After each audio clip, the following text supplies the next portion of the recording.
আমি আমার খালাতো বোনকে পছন্দ করি। আচ্ছা, খালাতো বোনকে পছন্দ করি এবং ভালোবাসি।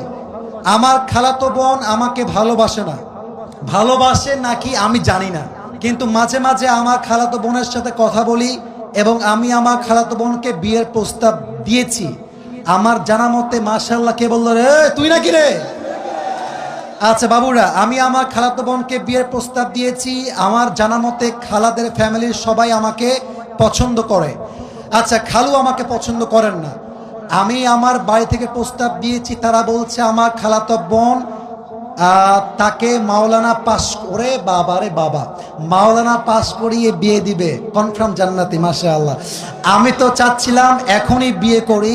আমার জানা মতে আমার খালাতো বোন রাজি।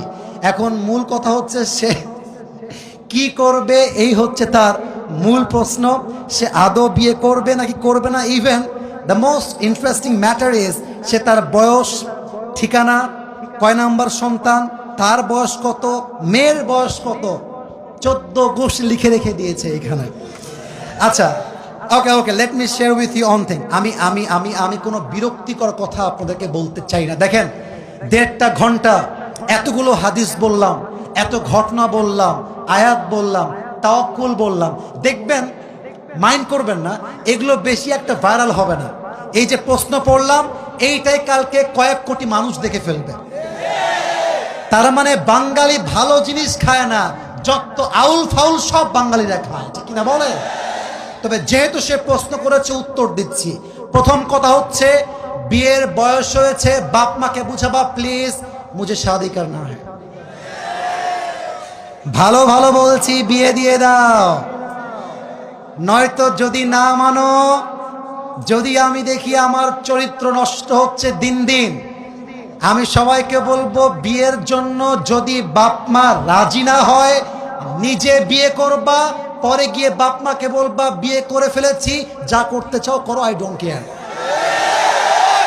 এখন অনেক মুরব্বী আমার উপরে হয়তো অভিযোগ তুলবে, হুজুর আপনি যুবকদেরকে খারাপ দিকে মোটিভেট করছেন। মুরব্বী, একদমই নয়। আমি মনে করি জেনার চাইতে 1000 গুণ বেশি উত্তম সেই বাপ মাকে অমান্য করে বিয়ে করা, যে বাপ মা সন্তানের চরিত্র নষ্ট হচ্ছে দেখেও বিয়ে দিতে চায় না। তুমি আমার বাপ, তুমি আমার মা, তুমি দেখতেছো দিন দিন আমি মেয়েদের নেশায় আসক্ত হচ্ছি, আমি পার্কে যাচ্ছি, আমি প্রেম করতেছি, মেসেঞ্জারে, হোয়াটসঅ্যাপে, হোয়াট এভার ইট ইজ, আমি নষ্ট হচ্ছি। তুমি মা হয়ে যদি আমার